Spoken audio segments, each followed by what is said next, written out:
land of many waters with 6 races living together. Globespan is a Guyanese dialogue moving towards the realization of one nation in one Guyana. It's a platform that offers an all-inclusive discussion, with the pros, the cons, the ones that is taken aside, and the ones that stand in the middle. Globespan believes agreeing and disagreeing are part of the nation's building.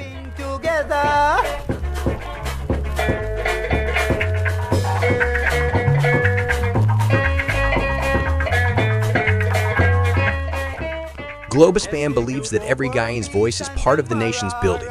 As we span the globe for voices from the diasporas and those living home, we stand on our commitment that we are all Guyanese working towards one nation in one Guyana. Coffee and Dr. Jagan, Barbie, she gave us our great sons. Rohan Kanhai, Coffee and Dr. Jagan. As the world turns on its axis bringing changes, we as Guyanese must adopt to those changes for a better Guyana for all. Globespan stands on its axis with its belief that one nation, one Guyana, one destiny must include voices from all corners of Guyana. Land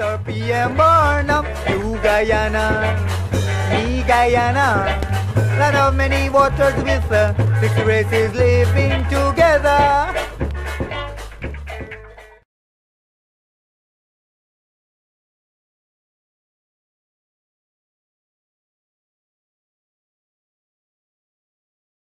Here in New York.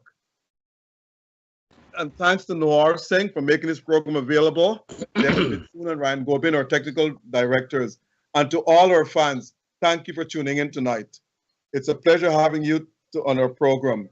Now, the views expressed tonight by our guest is solely his and not those of the management of Globespan Television. You can tune into Facebook and YouTube to get Globespan, to get us on Globespan TV. Thanks a lot for joining us. Tonight we have our guest, Dr. Veerasamy Ramaiah. He's known as the Tsar of Berbice. Dr. Ramaiah, welcome to the program. Thank you very much, Dr. Rose, and thank you, Nohar and Devin, and all the viewers who are looking this program week after week to give us some information as not only in Guyana, but also other parts of the world that this Globespan is carried throughout every day. So once again, Dr. Rose, after a long absence, I appreciate your concern to have me in this program once again. And you're most welcome. Dr. Ramaiah, my first question to you is this. You were a member of parliament for 3 years, but you're a US citizen. You have dual citizenship. So should you repay the money that you collect for those 3 years? I don't think so, Dr. Rose, because if wasn't for Charan Das situation with the no confidence motion when he was a member of the parliament put there by AFC, nothing would of this nature would have probably come up. However, they made a case as to result, but the many persons from the PPP and the PNC who held dual citizenship are also in parliament, even members of the WPA. So that was not a problem then, but when it arises that Charan Das, then it came up with the APNO and the rest of the party governing at the time from 2015 to 2020. So that is when that consciousness developed about the Constitution, that dual citizenship should not hold a member to become a member of parliament. So you don't think you should repay the money? No. Well, if I do, then everybody else, they have to. It's not my fault because I did not study the Constitution. And if it's not in fine writing, so it was there all the time, but it was not implemented. Agreed, agreed. Now, my next question to you. Every time I visit the quarantine, I'm hearing, oh, Dr. Myers is czar, Dr. Myers is this. Why they call it the Tsar of Berbice? Well, if you realize, Dr. Rose, when I came back here in '93 January, before that I used to have a close attachment to the people in the community. And when I came back, although I had not much to give, but my involvement in helping people was there. And one of the consciousness that developed during that period is the local government election in 1994. I was asked by Dr. Chedi Jagan before 92 election, and many other PVP people who were campaigning in the Western world for free and fair election. And I was one of the campaigners as well, with Yusuf Mohammed from Florida. However, when I came back, after was told so many things that were done by the PNC after 28 years, I feel that we need the change. We need the democracy that I lived through in the United States, a land for people's freedom, and still it is a green pasture for many of us. So based upon our information, that the little information we get coming out from Guyana, that the banning of flowers, sardine, well, mostly the Indian community commodities, that was a starting point for me. That religiously, the people were not getting the product to do their religious service. And more I get involved that we need a free and fair election in Ghana. And Joseph Ragnat and myself, even including Paul Tennessee, we were all very optimistic that something will change if we get the Western world to be involved. And so we did. And as a result of that, I was a kind of frustrated for all the years I lived over there. So 93, I decided to come back. Dr. Jagan asked when we met, and I met with Dr. Luncheon at the Cardiff meeting in Miami, and he was encouraging me to come as well. So when I came, I fought against Leslie Ramsamy because he was with the URP, the leader for the URP. So when I came and I started to involve in the people in my communities and with my television program, in 1994, Dr. Rose, it was amazing to know that two people from WIM, two from Bloomfield, two from Letterkenny, they handpicked 28 persons to become counselors, the NDC counselors. And that get me really aggravated. So I talked to them and I said, how two persons can choose who to become counselors in our community? Why not call a village meeting and let the people choose who they want to become counselors? They said that is the instruction that they receive to handpick these people. So I went to Freedom House at New Amsterdam. I met with Mr. Kunkaran Ramdas Bacchus, who was a member of parliament, the regional chairman, Rohit Prasad, and a few others. And I expressed this with a whole bunch of people, old people that I took from WIM. And then I was insulted in a way by Mr. Bacchus, because remember, only in 92, PVP won the election to get back power. You know, I was told that this is PVP time and this is their time to do what they have to do. And nothing gets me more aggravated when I heard those words, that we jump out from the fry pan into the fireside. But then Bacchus had the audacity to tell me that only 2 votes I can get, myself and my wife. And I cursed him. I said, how did so-and-so? My wife came into the picture. My wife didn't come here. All these people who were here with me, they came. I said, never mind. Never mind, I will go. But I will tell you one day to come, a small axe will cut down the biggest tree. And that is where I was motivated, Dr. Rose. We had a big flood. And I went house to house on a campaign. And it wasn't for the CID from WIM to get Moses Nagamutu to come back here and kept meeting and cursed me down, I could have probably win the local government election, the NDC. But however, I won 7 seats out of the 18. But I did not take a position because I told the people I don't want position. I placed 7 people there, but we were still outnumbered, and subsequently we fade away from that because you couldn't get nothing done. So, but I continue with my television program at my own expense, and then I started to do my health program. So that is my starting point, where I had this party, people helping people. Some of your friends and your family members, whom I know well, told me that you had a very good life in the United States, and they don't understand why you left and came back to Guyana. Why did you come back? Dr. Rose, I grew up in an environment with my grandmother, especially, not my mother so much.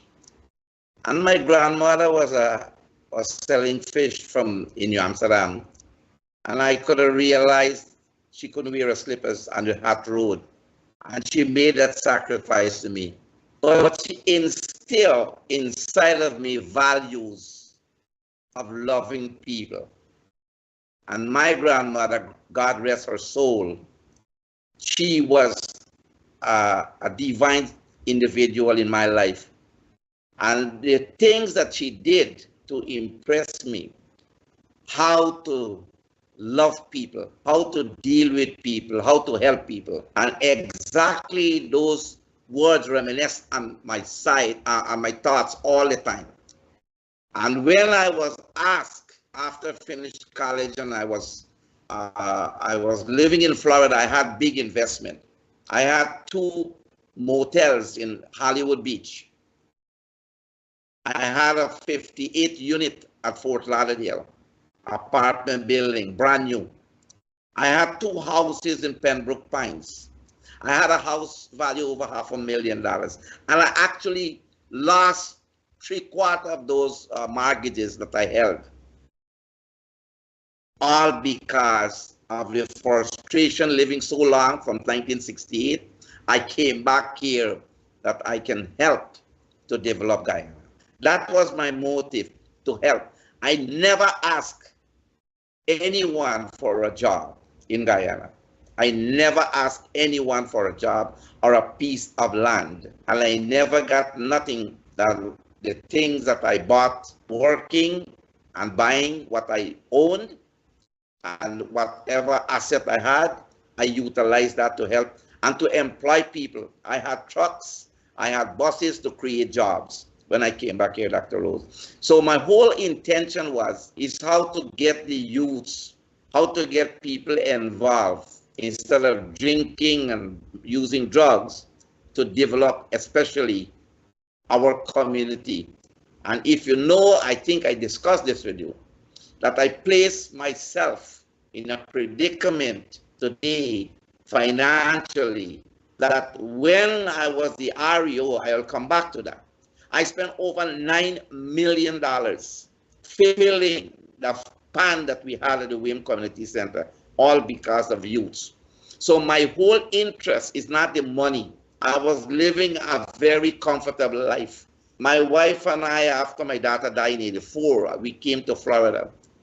And my income after expenses was over $8,000 US a month. And I gave up everything, Dr. Rose, and I came back here. To what? To be insulted? No.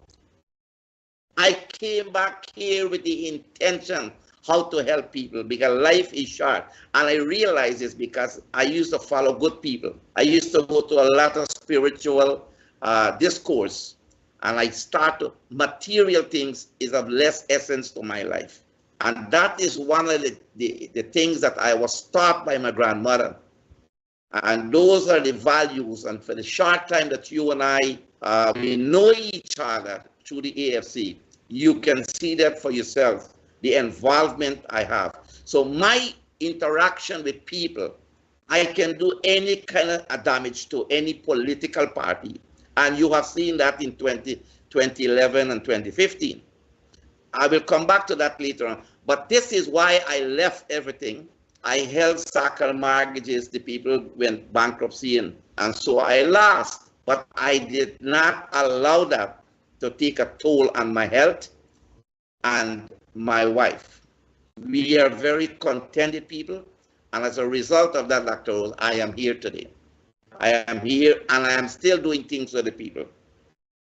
When you came back in '93, you did not join any of the two major political parties.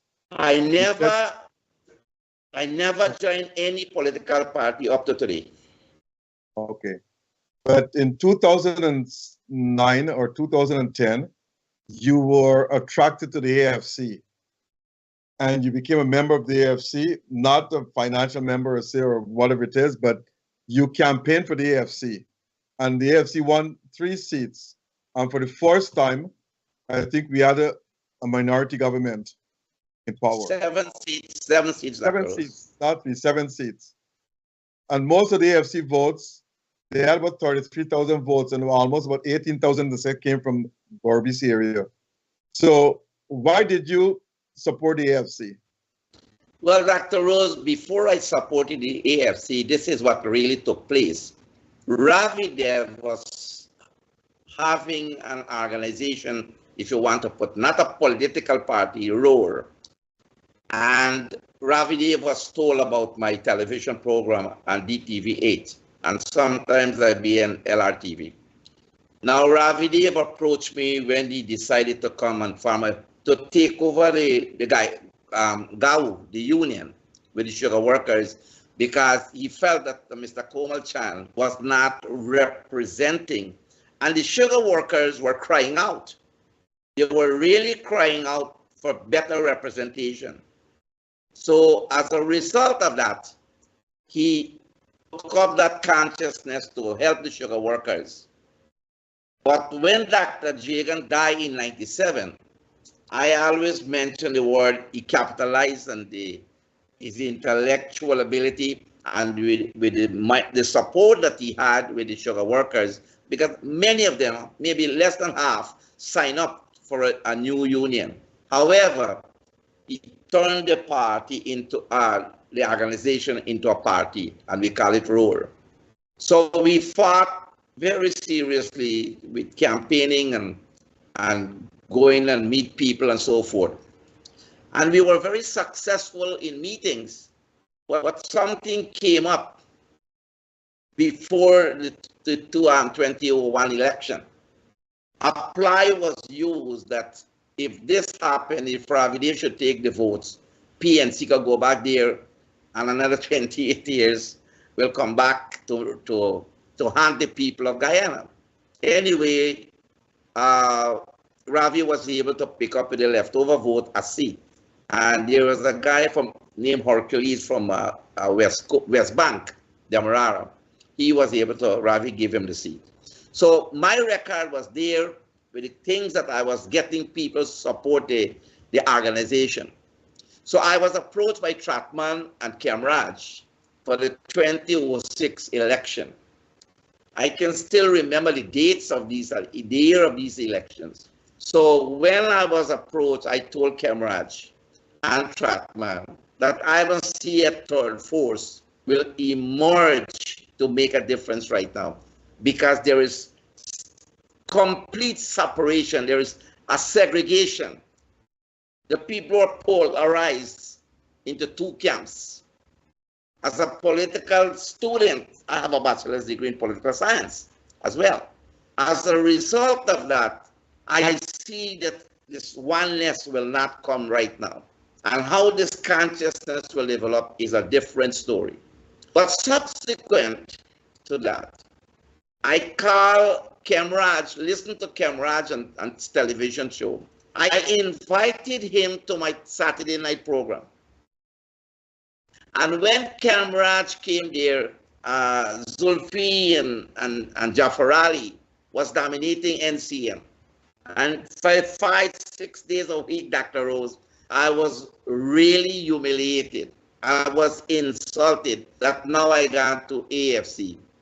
I was never a member of the AFC, but they constantly now forced me into that commitment that I made to the AFC. As you said that I am an AFC, I will go with the AFC.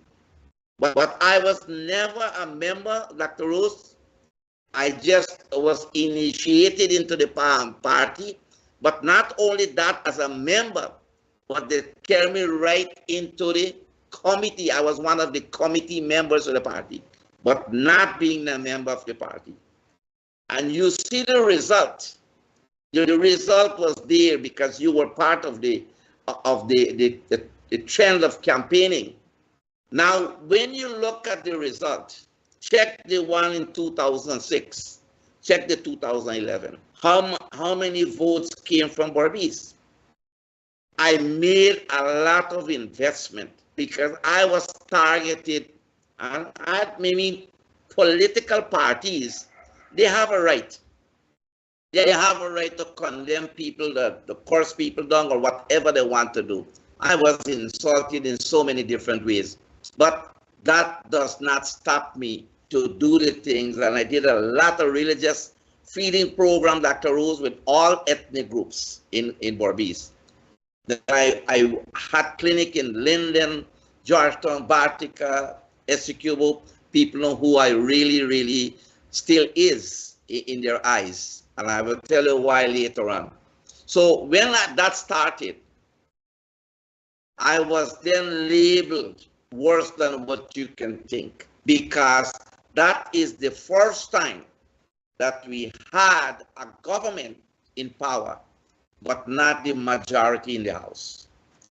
So that was seen, that was too clear, but crystal clear, that was vivid, that we had a government, but not with the absolute 33 seats like what we have today, or for the past 3 elections, a 1-seat victory.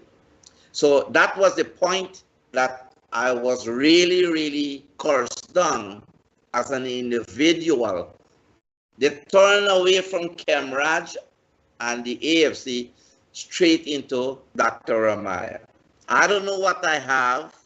I don't know my relationship with people, but I just campaign very honestly. I campaign with integrity and honesty, and I don't lie to people. And that is where the difference came, and you know the numbers. 2015, Dr. Rose, and I want the people to know this.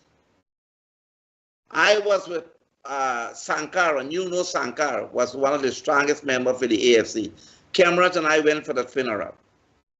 There was negotiation going on in Guyana with Moses and Cathy and all of them regarding the Frank coalition with the APNO.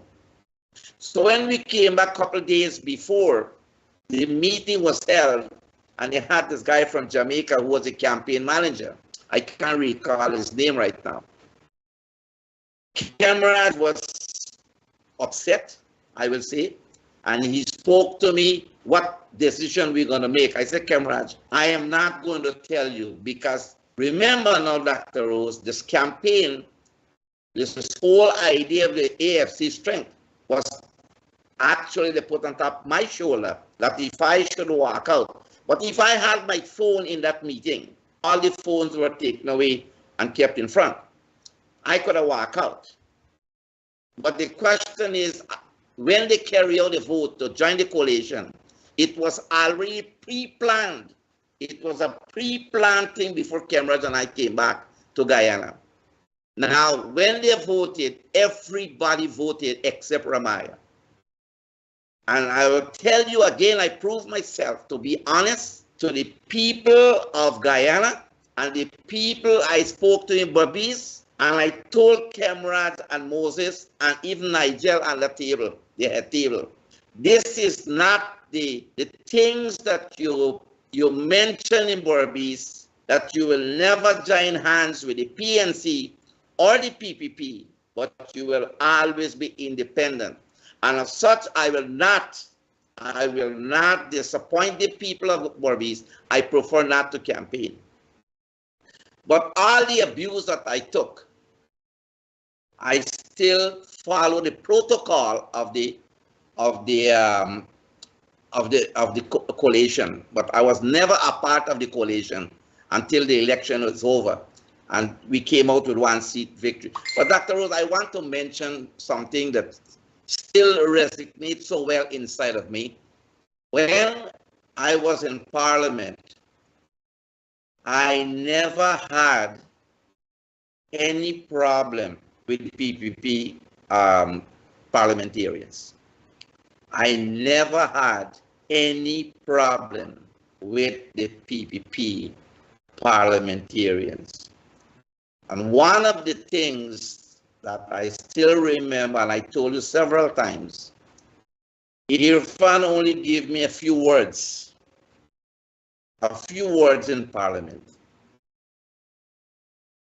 And I still remember those words, that it came from his heart, that what he told me. And that is one of the reasons I supported him in 2020 election. I will come back to that. So during the course of my 3 years in Parliament, I worked assiduously for the development. And I will tell you, when the election of 2015 was over, Kemraj came back right underneath my home. That then I have no position for me except to go back in Parliament. And I call the Parliament a cowboy school. Because why I call it a cowboy school? They curse each other, they cross talk each other in the Parliament. But when they go to the corridor, they push their hand in each other's pocket, take out cigarette and they smoke. When they go to the cafeteria, the same thing. They have nice conference. But the people outside, they know that. So I exposed a few things that was taking place in the Parliament. That also I was being accused. So I didn't see that I want to be back there. So he asked me right underneath my house if I can recommend somebody. I said, give Charan Das. Charan Das' name prop up underneath my home, and that is how Charan Das get the position as an MP parliamentarian. So a few weeks after I discussed with him, I never received a call back from them. And amazing, Dr. Rose, you know I got a red jersey. So it was the memorial service to Dr. Jagan at Babujan. So now I'm a free bird. I'm a freelance individual. I put on this red shirt and I went to Babujan. And Mr. Jagdev saw me there. He said, look, Ramaya is here too. Ramaya come back with us now. Which was not true, but my heart is with the people of Guyana. And there, Sister Paul from LRTV called me aside and said, Doc, you gotta come back across too. You got to join us back. I said, Sister Paul, I'm never a member of any political party. I suffer quite a lot because of our ethnic background. But the question here, Dr. Rose, as you give me the opportunity for the first time that people should know who I am, what I am. I called the press and I resigned from the AFC. The next morning, Monday morning, it was headline. Dr. Ramaya left the AFC. They had a cabinet meeting, and that is why they offered me the REO position in Region 6. That's another story I will come to later on. So all in all, this is where one thing is leading to the other. And again, to this point in my life, I am not a card holder for any political party. And anyone who can do good for the people of Guyana, I will support that. Who can do good for Guyana, I will support that. I want you to come back to the REO position. You're the REO for how long? And why? 1 year. 1 year, Dr. Why you resign?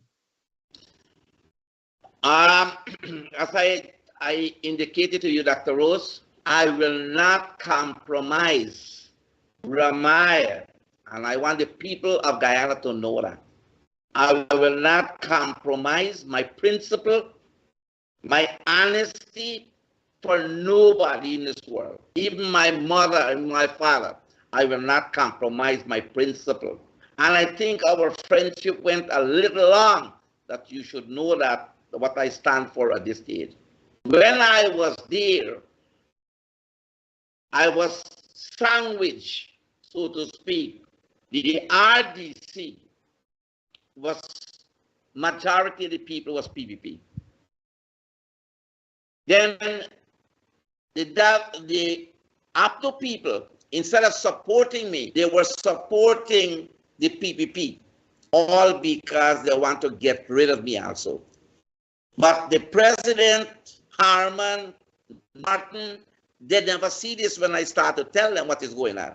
Even Shoulders, he was one of them in the tender board. All of them, they corrupted. The biggest problem came, Dr. Rose, the hospital, because I attacked the PPP with the hospital, where people couldn't find drugs. But I knew the drugs were coming. The drugs were coming, Dr. Rose. And when I was questioned, when Irfan was the chairman of the PAC, he asked me if I read the book concerning the hospital and the way it is governed with all this stuff. And I told him plain blank. I was very honest to him. No, I never had a staff like what they have today. The officers, you can barely sit in the office, what I had. There was no intention of Kamraj Moses, although he was the prime minister and he was security minister. But I complained to them, and Moses even challenged me about contractors from Berbice can find jobs in Georgetown and Essequibo. But why they can't have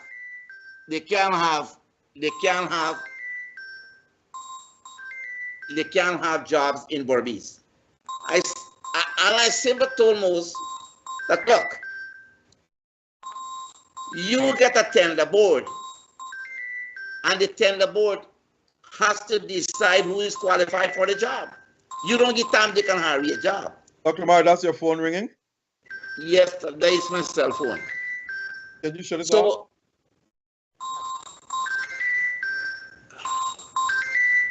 Can you shut And it the off? person who is calling should stop calling.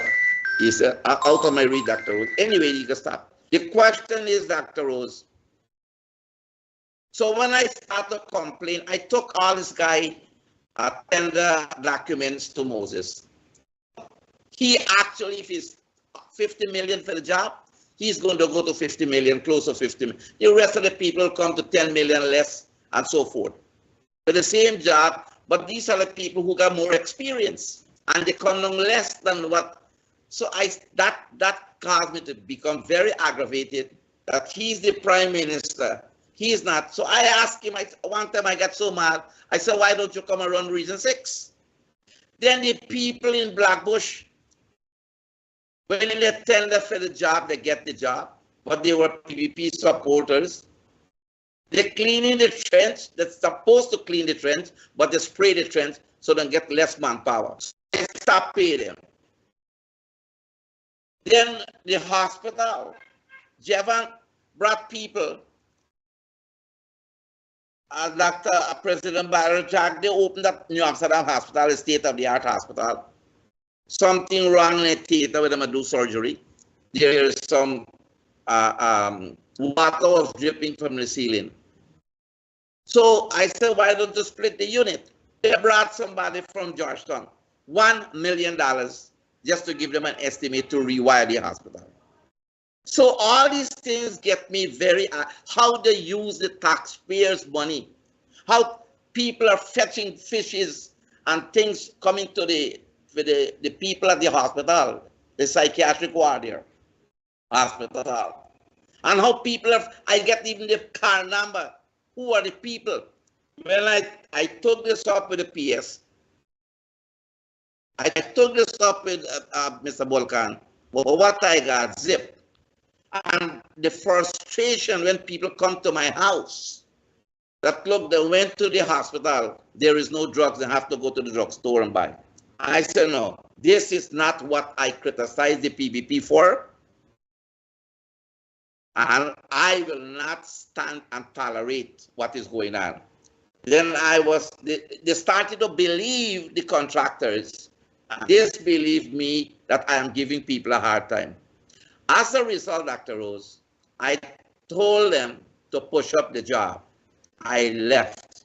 And they thought that I will be corrupted and I will recoup my money that I spent over the course of the years. But when I resigned after that, Kemraj made a statement, although we are still buddies, so to speak, that they don't owe me a dime. And you listen to that statement.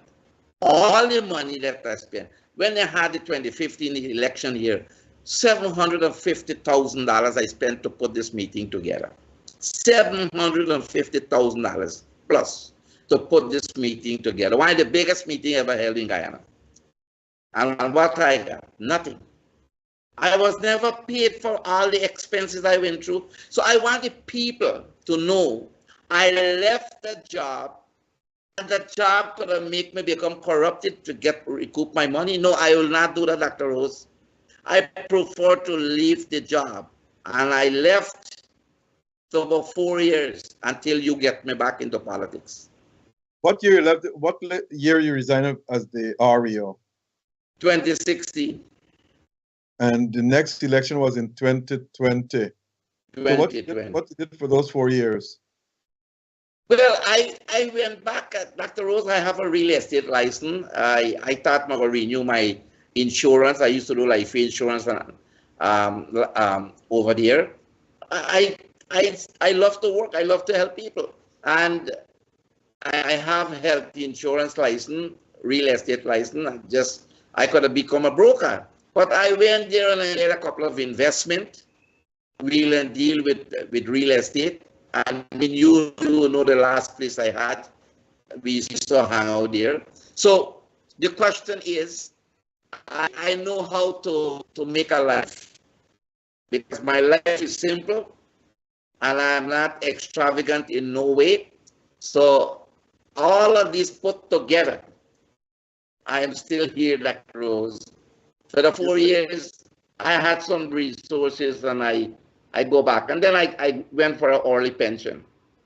You said in 1993, Dr. Jagan asked you to come on board, as well as the late Dr. Roger Luncheon. And you did not. Instead, you went with Ravi Devan Roar. But in 2020... No, I came back at the request during just after 92 election. Ravi came later after that. Ravi came for the 2001 election. But Dr. Jagan did ask you to join the PEP and the late Dr. Roger Luncheon. Well, he said if I can come back and make a contribution with, because I told him my qualification. And then one of the persons that he met with me by the name of Rudranath, my principal, my old principal. He was like a second father to me. And he was one of the most dedicated person in the 60s with PVP. When we had the uprising up in Wisma Mackenzie, he was one of the men who took me from school, and we sell thunder from Crabwood Creek for 25 cents. And gave us a bottle of lemonade with a buns to eat. He said, this is how you fight the struggle. Remember, we were under the British then, and we didn't have absolute power to govern. No, but my question to you, they asked you to join Dr. Jagan, the late Dr. Jagan. He asked me to join Dr. Rose. To contribute. To contribute. To contribute, yes. You did not. So what caused you to come in 2020 and contribute to the PEP? If I have to use a strong word, vendetta. If I have to use a strong word. The way I was treated after so many years with the AFC and with the coalition, I was not fairly treated. And Mr. Norton was working for the president. He was working in the president's office. And I will tell you something. We had this discussion, and I see that all the playgrounds, it was a necessity to help the youths to promote sports. And that could have curbed a lot of problems. And we still have that problem today. But I look at what he did, and I get a little angry in Zambia, in Blackbush, he allocated so much money for a small population to build a cricket ground, put zinc right trunk, build a stand and do the whole cricket ground, and I gave Mr. Anirudh to do the work. When I asked him money to do this work here, he didn't do it. Most 99% of the money was mine. Then we had grounds at Port Morant, at Mississippi, where I used to go. No money was. So again, when they were in government, so they should not complain if PPP is not doing nothing right now. They should not complain at all. So when all these things stick inside of me, and then as I recall, when cameras said, well, then I have no money for me. I said, fine. I live with that, Dr. Rose. Not millions of dollars I spent. All the programs, the television program I used to pay. But I was not looking for a position or an option to revenge how I was treated. But when you ask me that, I don't know who asked you to talk to me, to come back, because remember, 2011 was one seat victory. No, 2011, the PPP lost by one seat. 2015 was one seat victory. 2020 is one seat victory. So your poll always come very close to the results.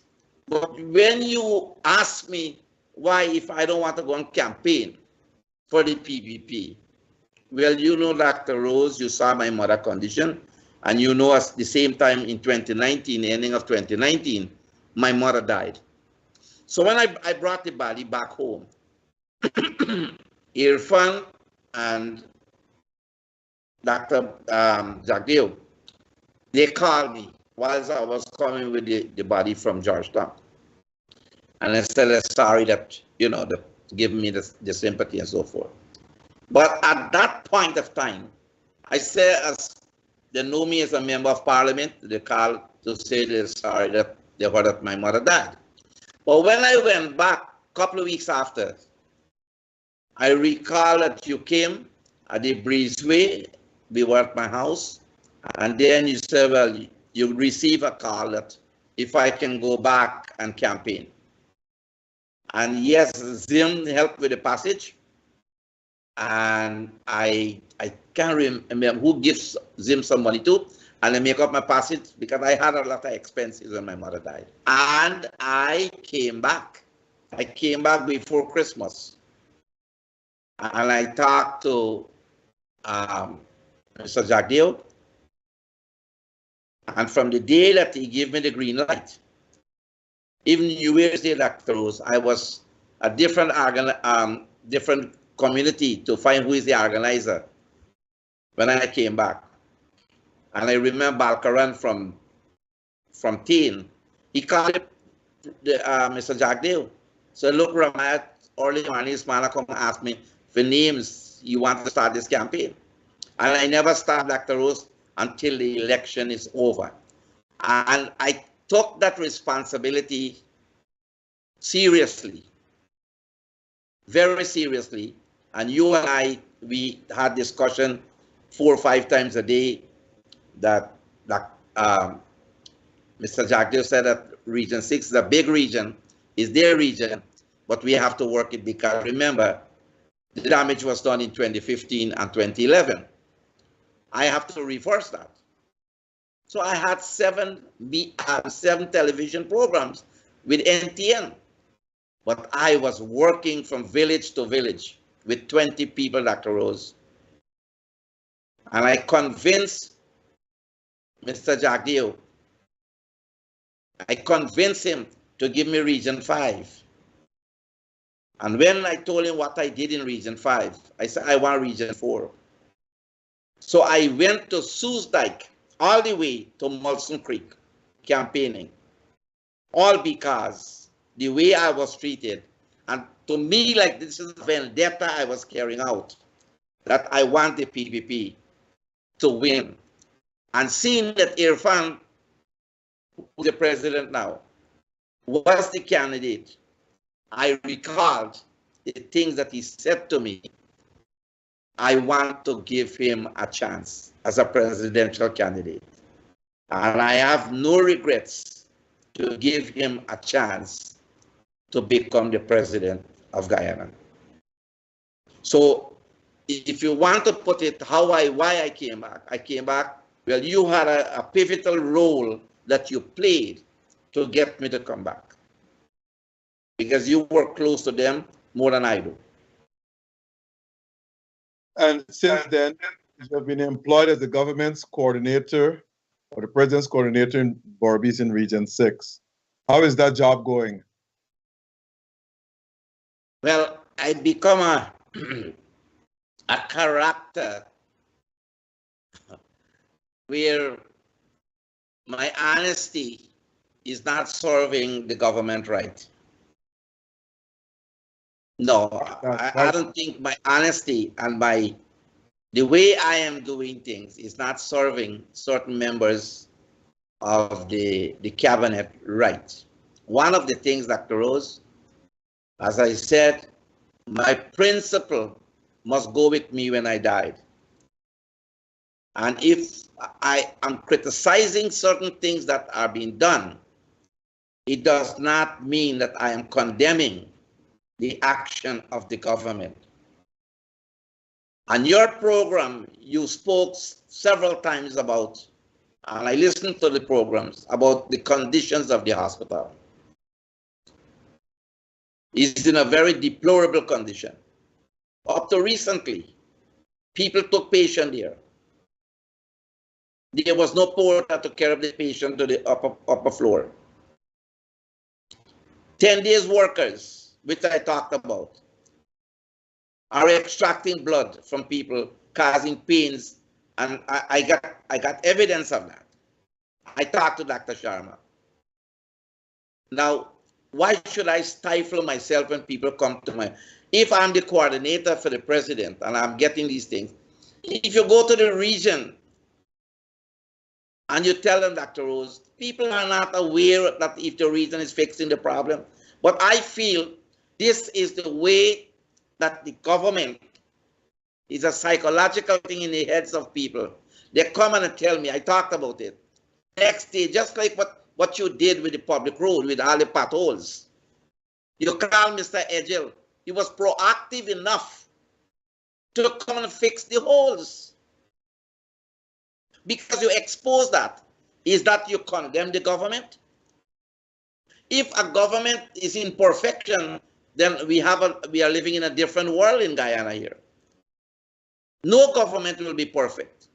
No government will satisfy 100% of the people. But what I'm saying here, how do we win the confidence of the people?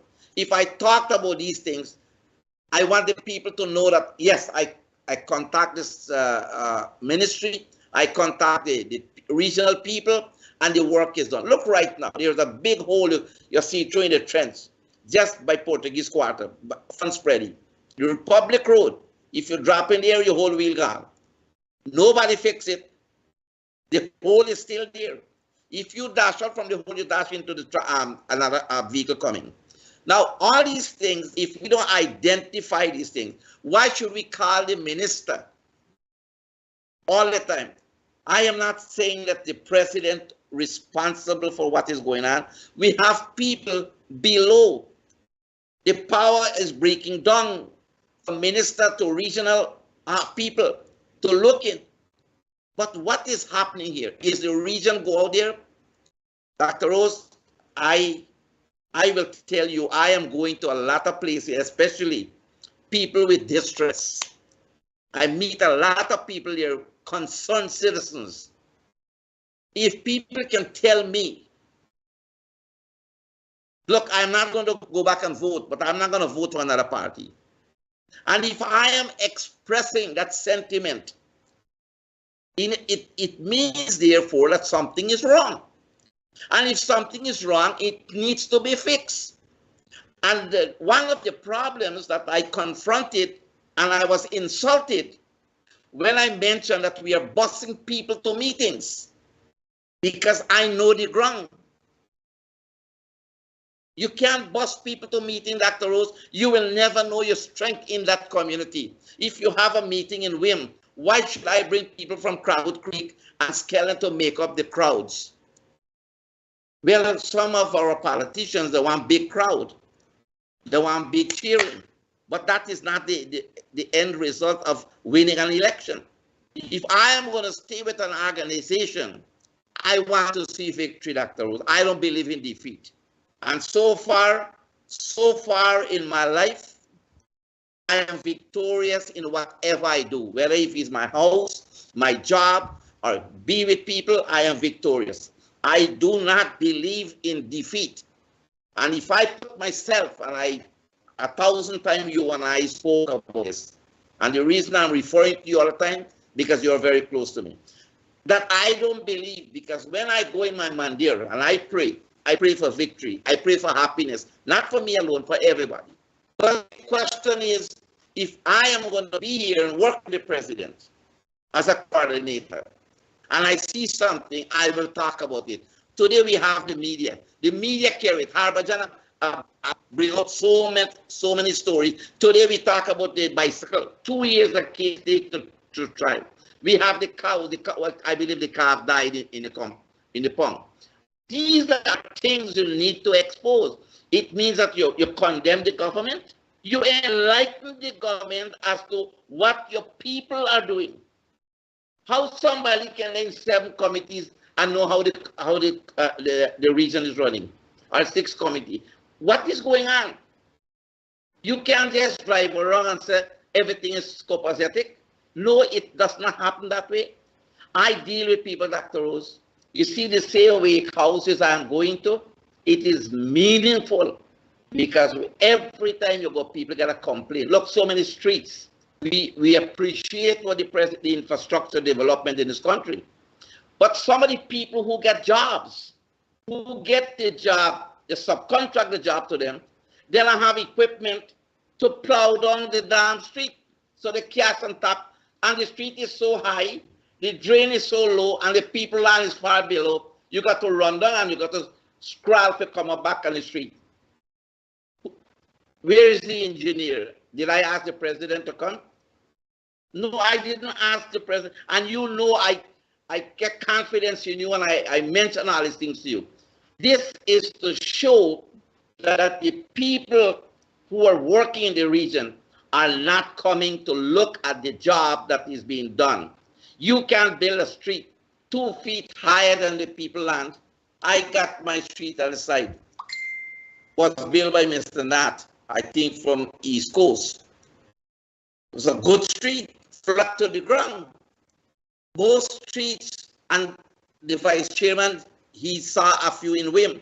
The same thing happened because these people like an excavator. What they do, Dr. Rose, they scrape it and they build on top of it. Fast money. And this is what I am talking about. So the things that I have seen and that I spoke about, it put me in trouble. So I don't know. I think my days are numbered, they're gone, and that's the end of it. But you know, Dr. Rose, I believe in contentment, not the job. I will not stop do what the people coming here for to my house. Dr. Amaya, it's been said many times that Borby is the region 6, is the most governed region in all of the 10 regions. It has 3 mayors, New Amsterdam, Rosalton, and Curveton. It has 19 NDC and 1 RDC. So why are there so many problems there? It is the most governed region. Let's face it, you have more NDCs than in Georgetown, that has almost 2.5 times the population of Region 6. So well, why are there so many problems in Region 6, Dr. Meyer? Listen to your podcast. Let me go back to 94.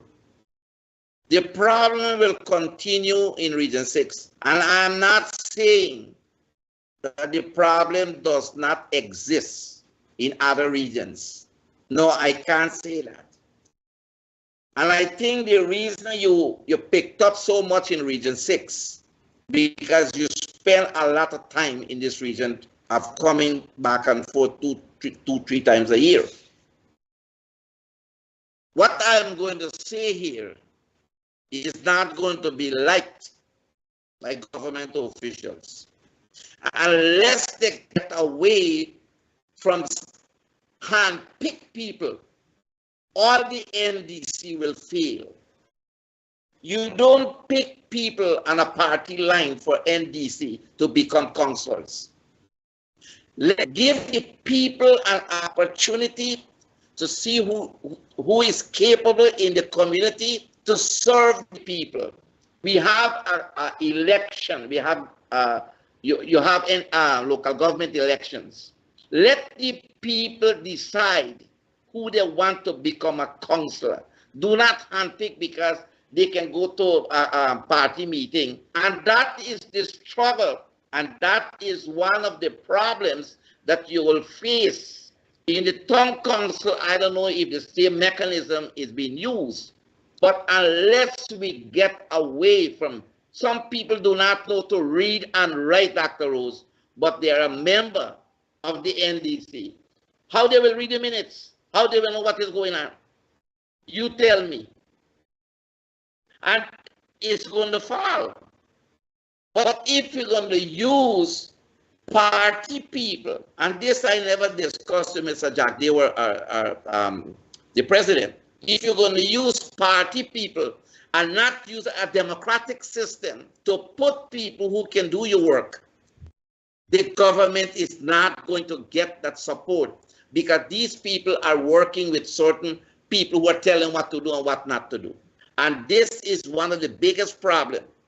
We have to free ourselves from selection, but we must go back to election. We must not go to selection. And when we select people, they must put people there. They must get that commitment to the party. But if we do things, we can't say this is for the party. You remember there was a situation up in Lancaster and to Adventure recently with a protest? Right. Yeah. You can recall that? Yeah. What happened when Mr. Edgil went up there? If we want one Guyana, Dr. Rose, the word discrimination is a strong word. One Guyana does not mean that you discriminate against another race. Why the people with the $200,000 grant were not given? This was some of the placards that was there. And when the Honorable Mr. Edgil went there, the people complained. But there was a significant story that came out there with an Indian person.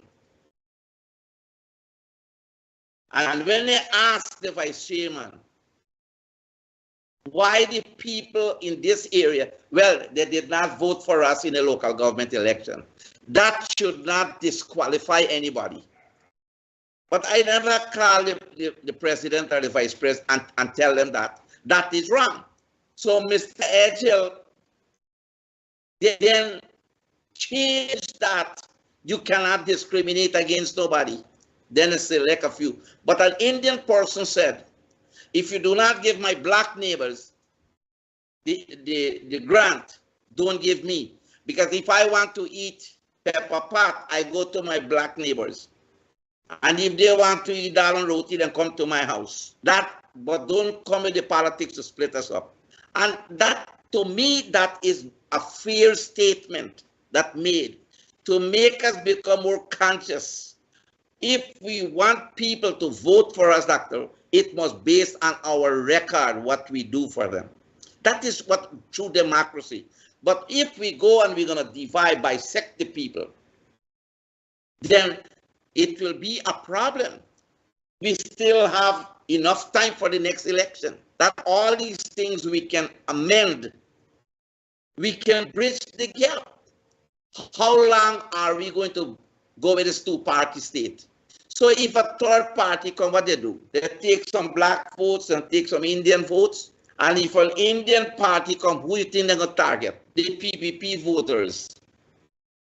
And that can even cause a minority government. Again, I don't know what the poll is showing right now, but to me, what I'm picking up from the ground, it will be very difficult, no matter the amount of money we invest in this coming election.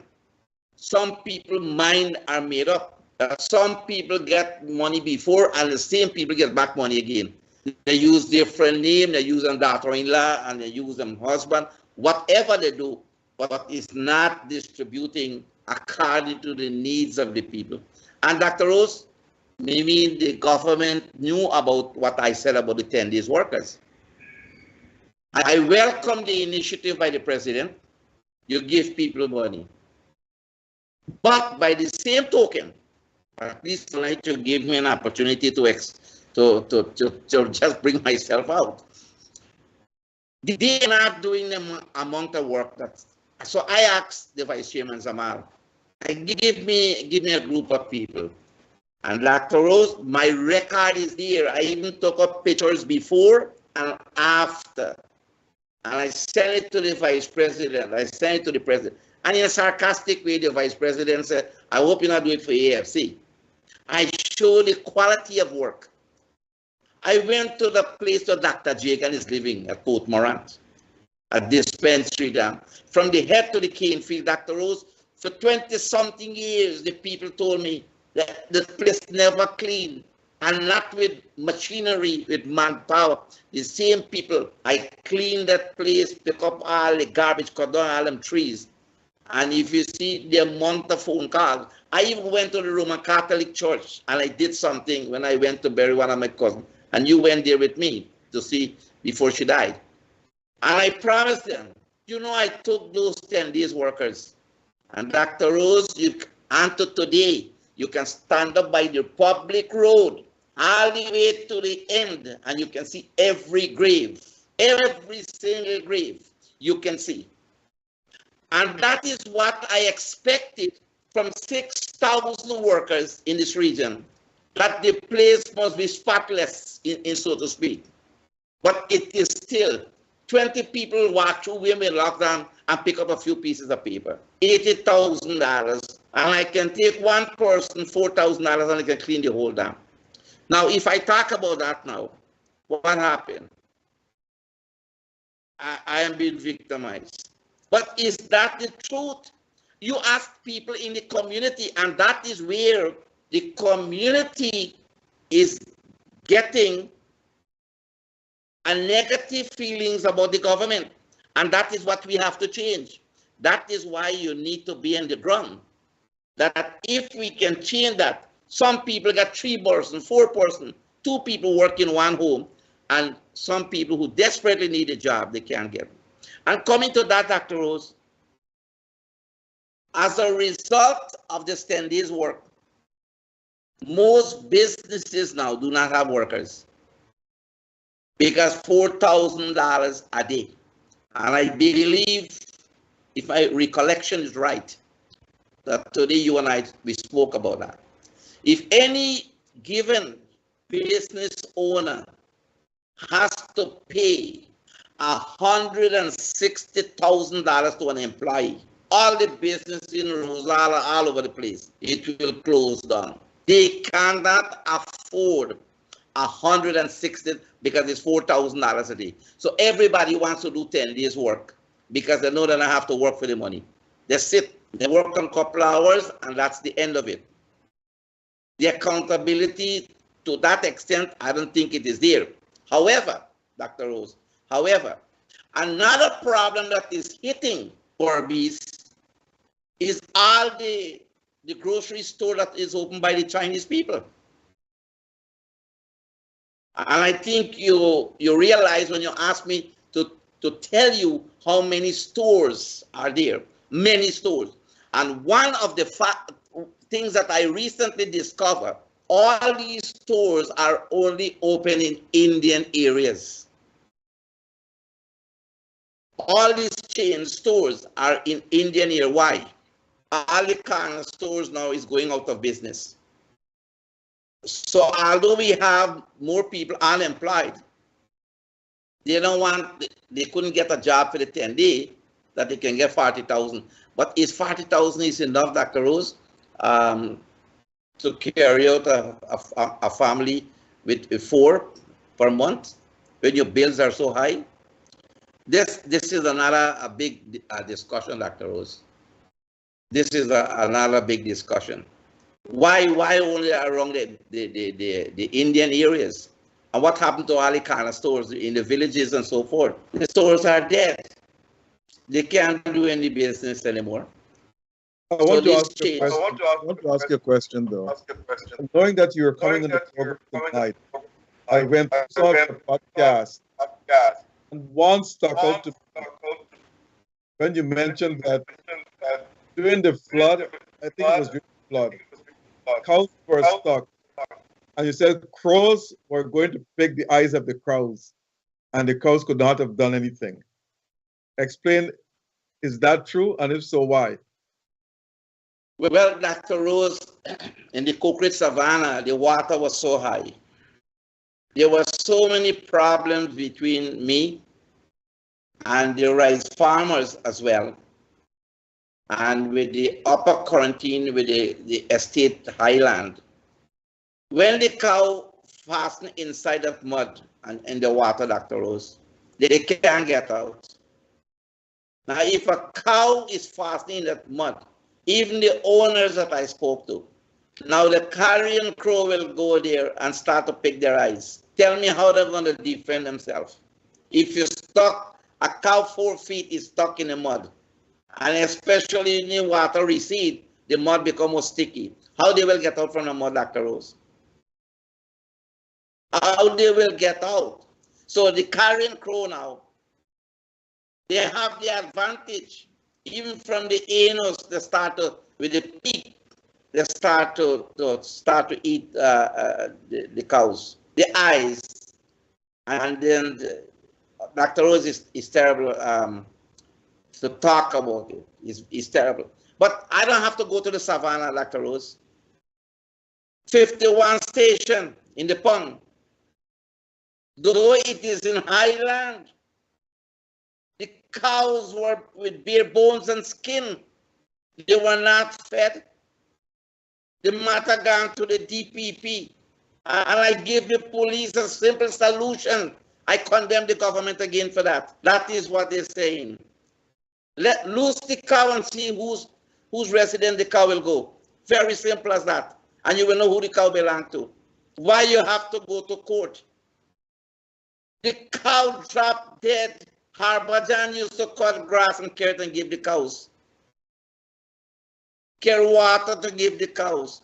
Why you, on dry land, the cows are dying. And they become as bones and skin. Why? Can we carry that cross with us? Can we carry the sin? We allow animals to die like that, dying one place?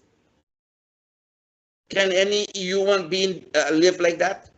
You have to, Dr. Rose, I travel. I go to all these places and I see these things. Unless we start to do something, we got to build the confidence of the people. The law has to be to give us justice. You can't take animal, Dr. Rose, and listen to their cries and the eye water dropping. We have to be heartless. Well, who is supposed to feed the cows at the police station? The police? Well, it's supposed to be the police supposed to get somebody in the pond. If that be the case, if you get people, animal there, the government will, I have to say, the government will have to provide somebody to cut grass and look after the animals in the pond. You can't tie the animals there. And if it belongs to 2 people fighting for the same animal, lose the animal and see where the animal will go. The animals get sense, Dr. Rose, and who is the owner. But why you have to go to the DPP? Then you got to come back and you wait months before you get the trial. Did you show the police the condition of the cow and ask them to do something? Well, Dr. Rose, I think if they don't see the condition of the cows, and with all the programs of Tarbajan and I am doing, especially something wrong with their eyes, they're not supposed to be in the police force. If every single day they must see that cow there, do I have to go and tell them that cow is with skin and bones and the cow is hungry? No, I don't have to do that, Dr. Rose. That's an insult to them. They're supposed to know that. They're supposed to know that. They're supposed to get jurisdiction done and to get them cows out from there. You don't tie a cow to a post and leave the cow there to die. No, that's an insult, Dr. Rose. I want to come to another topic, but not much time spent on this. I read in the papers where a cybercrime charge was dismissed against you. What did you do to be charged with cybercrime, Dr. Maya? Dr. Rose, to me, it's a big joke. Whether how if it was said, but to say that somebody halal gilbaka and mango curry, or there's a shortages of milk, but things are said in such a way that an animal, before you kill an animal, if you got Muslim friends coming, you have to get a Muslim person to kill the sheep or whatever it may be. They have a special prayer to use. Otherwise, if they come, they will not eat because the meat is not halal. Now, I don't know that the gilbaka, if Muslim people not eat gilbaka and so forth. Who is halal the gilbaka in the sea? I'm going to put it in the ice box. What's halal mean? What it means? Well, before you kill the animal, they have a prayer that they use.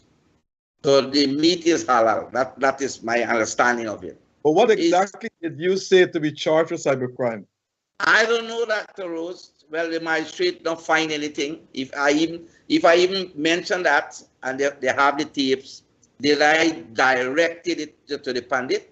But long ago, Dr. Rose, when a Hindu priest come in the yard, when he reached by the gate or they do yajna, the people who participate in the yajna, they used to take milk and water and a new towel and wash their feet before they enter the yard to do your religious work. So if this was done by the people when they do the yajna, is that a crime or that's a traditional thing that people do? However, allegations were made with the first commander who was in Berbice, and he said this is not an offense for a charge. Now, there is consistency afterward and changed the commander. The other commander came now. There's some connection. They took the matter up to the DPP. The DPP sent policeman to get me arrested, that this is a cybercrime. 2 years. Because you use the term gilbaka curry and wash somebody's feet. But that's freedom of speech. What's wrong with that? Something is wrong. But you got to understand, Ramai is a very contradictory character. If they can put away Ramaya, they can put away a lot of things that can happen. But Dr. Maya, if I said you, Dr. Maya, eating gilbaka curry and people have to wash your feet, how can that be cybercrime? Is something is wrong? Well, definitely something is wrong. And my attorney, Mr. Sadat, he couldn't believe not only, and maybe Mr. Harbajan did a talk to a lot of people in legal position, and they don't see maybe this is one of the ways, Dr. Rose, one of the ways. But you don't need to speak to anyone in any legal position. No, but if you are eating gilbaka curry and people have to wash your feet before coming into their yard as a pandit, how can that be cybercrime? Well, then they need to go back and check this out. There's a defamation of character. But the question here, Dr. Rose, is very simple. Is very, very simple. if people want to frighten you, they want to keep you down, that you become a threat for them or whatever it may be, to make false allegation or whatever it may be, this is one of the ways to do it. But again, as I said, and I put a statement out going to papers that Pandit so eating Gilbaka curry and let him charge me for cybercrime. But let my truth prevail, and it did. I came out victorious, and the honorable magistrate, she came up with the right decision, and the whole question is, I was told that, you know, as a politician, and I love to talk, but not garbage. I love to see that the right things are done. And if you have to be penalized of saying the right things, Dr. Rose, then if you don't have any jurisdiction over the legal system, then they will take action. And that is how I see it right now. But nevertheless, I get that behind me right now, and I am happy, and my family is very happy overseas that is over with, because cybercrime is supposed to carry a deadly penalty if you're convicted. However, I am here. The death penalty carries the death penalty. I don't know what is the death penalty for cybercrime, Dr. Rhodes. Are you serious? I will not interpret the law because I'm not a lawyer, but many legal minds already make a mockery out of the whole system. Now it is gone viral. That's why I was charged for cybercrime. So it came from the DPP, and you know, when they came to arrest me home, I said, no, I'm not going anywhere.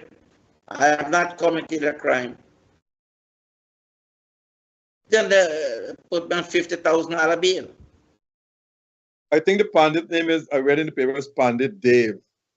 Well, Pandit Dave, if you listen to this show, I'm going to say tonight that you eating Gilbaka curry. Charge me, Pandit Dave, for cybercrime. Somebody had to be sick, Dr. Maya. These are things, why does he have to reach a court? This is wasting the court's time. No, Dr. Rose, you have to go back to the DPP. That decision to charge me came from the DPP. Well, probably she had anything else to do. Because you have to be mentally deranged to say this person is eating Gilbaka curry and that is a cybercrime. When I read in the paper, they said something had to be wrong. Are we this backward as a nation? Anyway, go ahead, Dr. Maya, go ahead. No, well, this is the whole point, Dr. Rose. What I'm saying here, if things have to be done, and I still believe that with the president. But you're saying subliminally is politics were involved there. Somebody want to get at you. Well, it seems so, Dr. Rose. It seems so. Well, if that's the way to get at you, then that's a very, very cheap way. Anyway, go ahead, Dr. Maya. But now, Dr. Rose, go ahead. Yes, go ahead. You ask the question, Dr. Rose. Go ahead. My other question to you is this. Suicide. There have been a number of suicides in Guyana this year so far. I think it's almost approaching 15 to 20 from what I'm reading. Why is there not something where the people can have resort to something to rather than killing themselves? The thing is, when young people kill themselves, the country is using some talent there. Is there a way that this can be prevented if a person is aggravated, if a person is angry over something? Is there a way they can get to some place, they can get to somebody to talk it over, Dr. Maya, before committing suicide? Dr. Rose, we need a hotline, and I am planning to set up a hotline through Joseph. It will be at my own expense. The Ministry of Social Services do have a hotline. Well, Dr. Rose, if we have to propagate or dispense with the information, you can't come in January and tell the people that suicide is bad. And if you do have a problem, you must call. Then you come back till in December. How do we condition the minds of people? Is by constant repetition of the same thing, and you condition their mind that they must understand that there are avenues that they can turn to for help.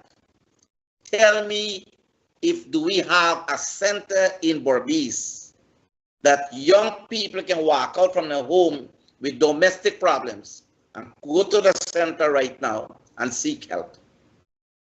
You go there, sometimes you're being insulted. That's one. You go to the police station, the husband abused the wife constantly. You don't get the kind of satisfaction. Charges are not brought against them. So the frustration, Dr. Rose, is a problem by itself. Recently, I went to 3 suicide cases, 2 weeks ago in Blackbush. This child, 30 years old, was going through a state of depression. It's a psychological problem. What is the cure? You need professional counseling. She didn't get professional counseling.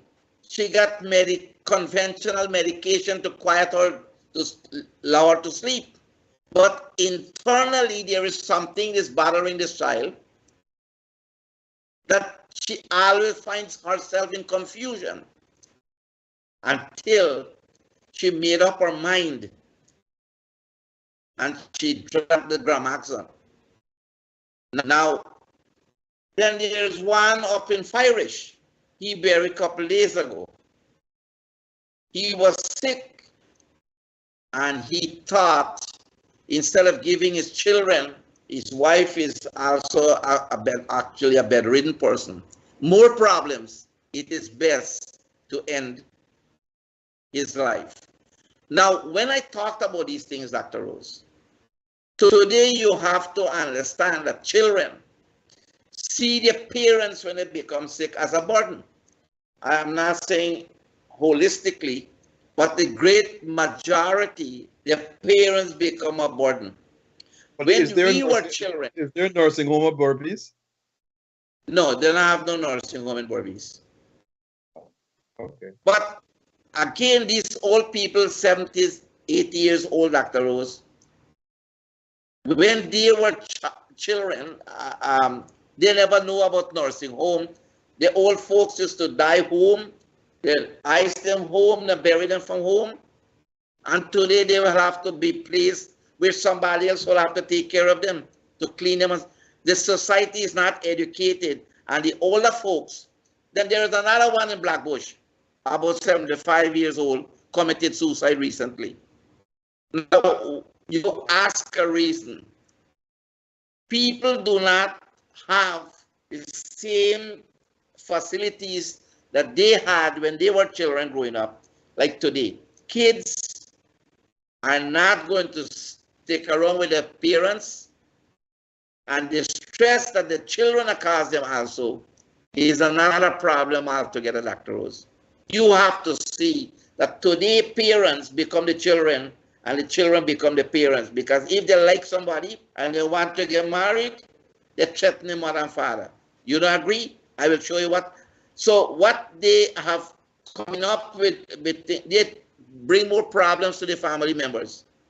They must threaten their family. And when you speak out, they feel that you're against what they're doing. But it is true. Many children took poison as a result that the parents disagree with the choices that they make to marry. Okay, let me switch up to another topic here. In 2 of your podcasts, I saw you talk about cost of living out. Fruits and vegetables are extremely expensive. But Berbice is the agricultural tongue or a county. How fruits and vegetables are expensive in Berbice? Well, Dr. Rose, you know that we got a long drought. I know the drought, yes. Yes, and some of the cokers, I think for Eversham or so forth, salt water is sipping through the cokers and coming back to the residential area. It happens all the time. But one of my argument was recently when I talk about cost of living, that the people in Blackbush, they can't grow rice with salt water. So water coming from the creek. So if the water can irrigate from the creek to the rice farmers, so too it can irrigate into the main trenches, that the cows, the sheep or goats, whatever they too can have. And the people planting cash crop, they can also have water. So I don't know what is preventing that irrigation aspect to get water to the residential area to people to grow crops. As a result, the whole of Blackbush, I went there for the last 2 weeks, actually every day, is drying up. But all the rice fields get water. So if we look at one sector, the rice, and now they're going to pump water into the sugar in estates. If we look at the sugar and rice, what happened to the cash crop? Foods are important, and the people need the kind of water to produce foods. Now, because of lack of that water to grow cash crop, the cost of living will go up. Things, one time a few weeks ago, a pint of pepper was $1,400.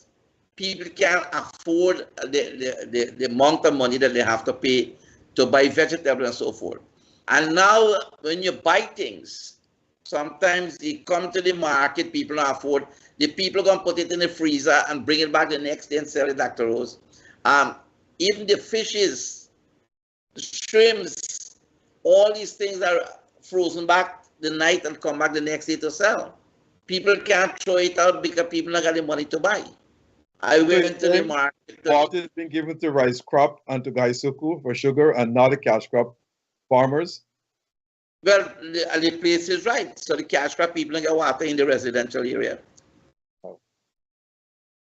And who is responsible right. for that? The water is not there. The water is salty. So how the rice is getting fresh water and well, they have different channels where the water is coming.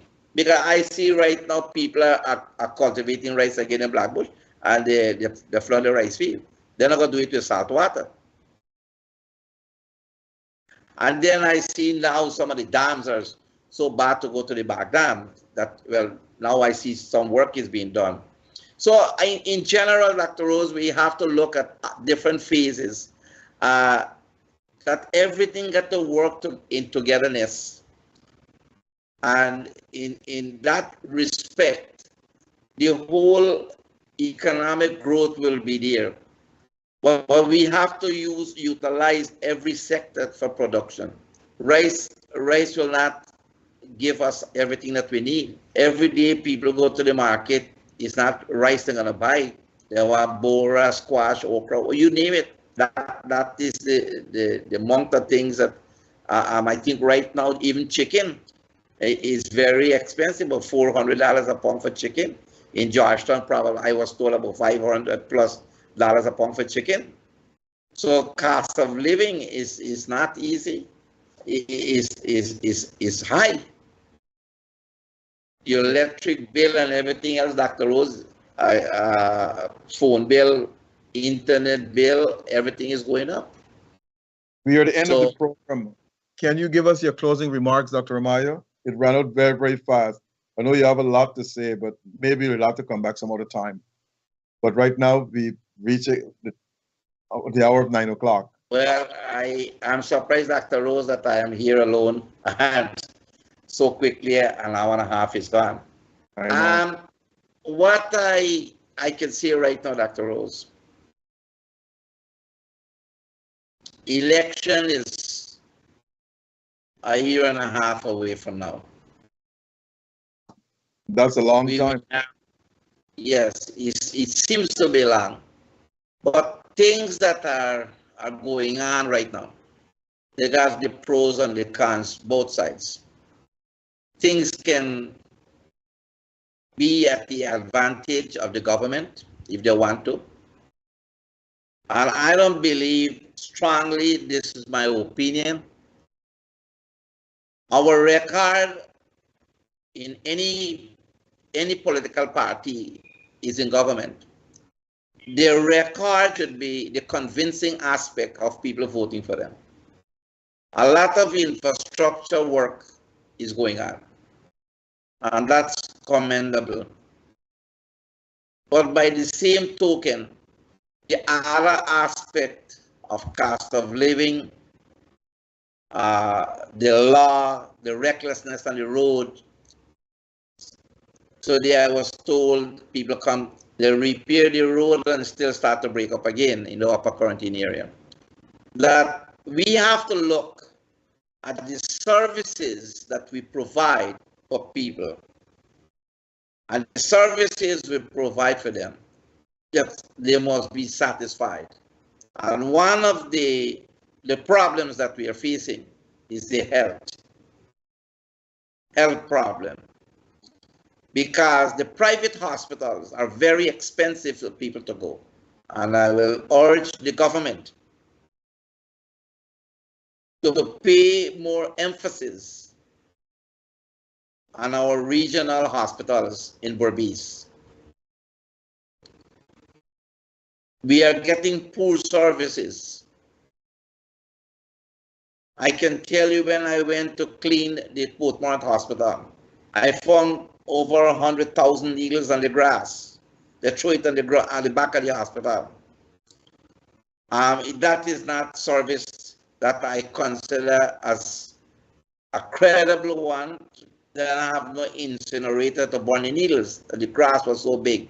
There are a lot of things to be done for public health. That is one of the things that people talk a lot about. They cannot afford to go to a private hospital. And you know a lot of people are dying. The other question is the local government, the people who take charge of this 10 days worker, they got to be more proactive and make the community clean and let people become satisfied. They should not overlook if they are the supporters or not. This is a broad-based statement I'm making. But to work and let people see that they're working, the government is doing something constructive. And seeing that so many other things are happening. Our students writing exam in this June, I don't know how well they will do with the teacher strike. That is something for the union and the government to decide, and the increase of the salary. So in the package, what I see here is government intervention in all phases of our life, because they are the public servants of the people. And accountability is one of the things that our president should look at, accountability, and to make provision. We have one of the greatest resources, oil, and that should be one of the ways to enhance the life of the people of this country. And the wealth supposed to trickle down to especially poverty. Half of the population is living on a poverty level, the income. And all those things needs to be improved. And there's time that things can be done, but it has to be done from the regional level, mandated by the government to get it done. And unless that is done, there is going to be so many parties, so many people want to form parties to come and compete because of the aisle. But I say it's my brother, the president, that so far he's trying, and I feel that he deserves a second chance. But if you deserve a second chance, you got to earn it. And as I said, the poor people can put a government in power and can bring down bring down a government. It's not only during the course of voting, Dr. Rose, but when people need help now, we give them and they will remember that help. That if you need their support, they will support you. Okay. So all is said and done. Any government, any political party, you have to work for the people. The middle class can survive, but the poverty-stricken people, there are so many. You go in the marketplaces, people begging. But the poverty line is high, Dr. Rose, and we have to build up that security, that income level, that people can out from poverty and they can live a comfortable life. Okay. And I will say this, Guyana is a beautiful place. So all my friends outside, no way like Guyana to take a good vacation if you need a vacation. And I think you enjoy that, Dr. Rose. That's true. Thanks a lot, Dr. Amaya, and thanks to all our listeners who participate tonight. And thanks to Noir Singh. Thanks to Devin Bissoon and Ryan Gobin, our technical directors, and to all our sponsors. A very special thanks to all of you. Now, and to you, Dr. Amaya, thank you for coming on. You did an extremely good job in explaining all the problems, especially in the Berbice area. And as I said to you, Berbice has got about 110, 112,000 people. And with all the governance there, I don't see why those problems cannot be solved. But I hope in time they will be solved. So thanks to all, again, all our listeners far and wide.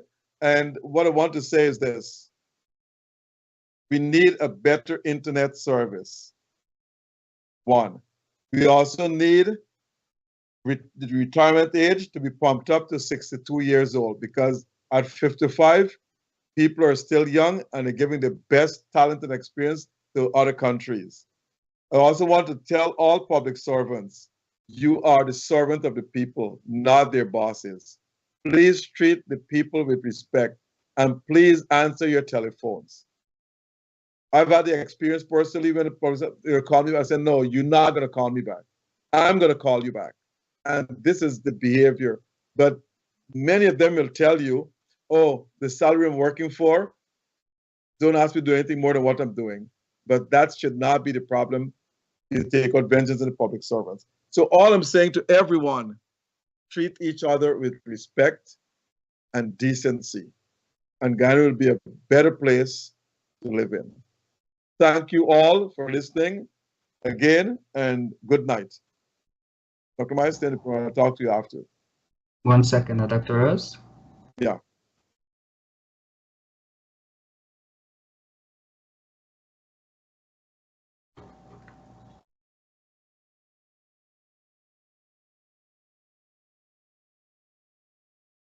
We are up here, Dr. Rose. You're up.